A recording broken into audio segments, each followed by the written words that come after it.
मुंबई माया नगरी, सपनों की नगरी और साथ ही मानसून की रहस्यमय कहानियों का शहर। हर साल मानसून की शुरुआत के साथ ही मुंबई की सड़कों पर जलप्रलय का दृश्य आम हो जाता है। लेकिन इस बार की बारिश कुछ अलग थी, कुछ रहस्यमयी। यह जून का महीना था और मुंबई वाले मानसून का इंतजार कर रहे थे। जैसे ही आसमान में बादल छाने लगे, लोगों के चेहरों पर खुशी की लहर दौड़ पड़ी।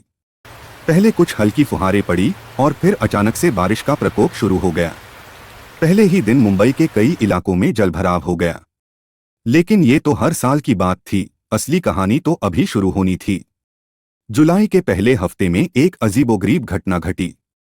बांद्रा के इलाके में रात के वक्त एक जोरदार आवाज आई, जैसे आसमान से कोई भारी वस्तु गिरी हो। लोग अपने अपने घरों से बाहर निकल कर देखने लगे। सड़कों पर पानी भरा था और हर तरफ अंधेरा छाया हुआ था। तभी एक आदमी ने देखा कि एक पुरानी इमारत की छत पर कुछ अजीब सा चमक रहा है।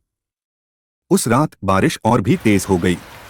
पुलिस और मीडिया को घटना की जानकारी मिली और वे भी मौके पर पहुंच गए। इमारत की छत पर पहुंचते ही उन्होंने देखा कि वहां एक चमकीली रोशनी का स्रोत था, लेकिन वहां कोई वस्तु नहीं थी। जैसे ही उन्होंने उस स्थान को छुआ, रोशनी गायब हो गई। यह घटना पूरी मुंबई में चर्चा का विषय बन गई। अगले दिन मौसम विभाग ने भारी बारिश की चेतावनी जारी की। लोगों ने घरों से बाहर निकलना बंद कर दिया। उसी दिन मुंबई के एक वैज्ञानिक डॉक्टर अर्जुन मेहता ने एक प्रेस कॉन्फ्रेंस बुलाई। उन्होंने कहा कि बारिश के पानी में कुछ असामान्य तत्व पाए गए हैं जो प्राकृतिक नहीं लगते। यह सुनकर सभी की उत्सुकता बढ़ गई। क्या यह कोई एलियन गतिविधि थी या कुछ और? उसी शाम एक और चौंकाने वाली घटना घटी। मुंबई के ऐतिहासिक पुस्तकालय में काम करने वाली एक लाइब्रेरियन ने एक पुरानी किताब खोजी। यह किताब करीब 100 साल पुरानी थी और उसमें मानसून के दौरान मुंबई में घटित होने वाली रहस्यमय घटनाओं का वर्णन था।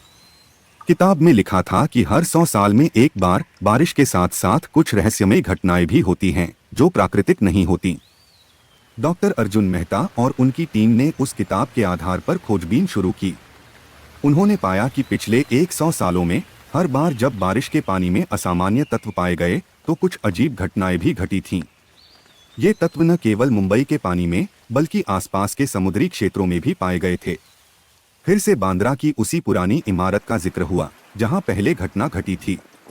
वैज्ञानिकों ने उस इमारत की गहराई से जांच शुरू की। उन्होंने पाया कि इमारत के नीचे एक पुरानी सुरंग थी जो समुद्र तक जाती थी। सुरंग के अंदर कुछ अजीब निशान और प्रतीक बने हुए थे जो किसी प्राचीन सभ्यता के संकेत देते थे। अंत में वैज्ञानिकों ने निष्कर्ष निकाला कि यह रहस्य कोई एलियन गतिविधि नहीं बल्कि मुंबई के इतिहास से जुड़ा एक प्राचीन रहस्य था। यह प्राचीन सभ्यता समुद्र के नीचे बसी थी और हर 100 साल में एक बार उनकी गतिविधियां बारिश के साथ प्रकट होती थीं। ये तत्व दरअसल उस सभ्यता के अवशेष थे जो बारिश के पानी में घुलकर मुंबई तक पहुंचते थे। इस खुलासे के बाद मुंबई के लोगों में एक नई जिज्ञासा पैदा हुई। उन्होंने इस प्राचीन सभ्यता के बारे में और जानने की ठान ली। वैज्ञानिकों और इतिहासकारों की एक नई टीम बनाई गई जो इस रहस्य की तह तक जाने के लिए तत्पर थी। बारिश की हर बूंद अब लोगों के लिए एक नई कहानी, एक नया रहस्य लेकर आती थी। मुंबई की बारिश अब सिर्फ पानी की नहीं बल्कि प्राचीन इतिहास और रहस्यों की बौछार बन गई थी। इस बारिश ने लोगों को अपनी जड़ों की ओर वापस ले जाने का एक नया रास्ता दिखाया।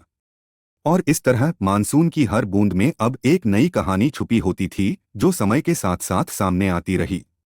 मुंबई की बारिश केवल एक मौसम की घटना नहीं बल्कि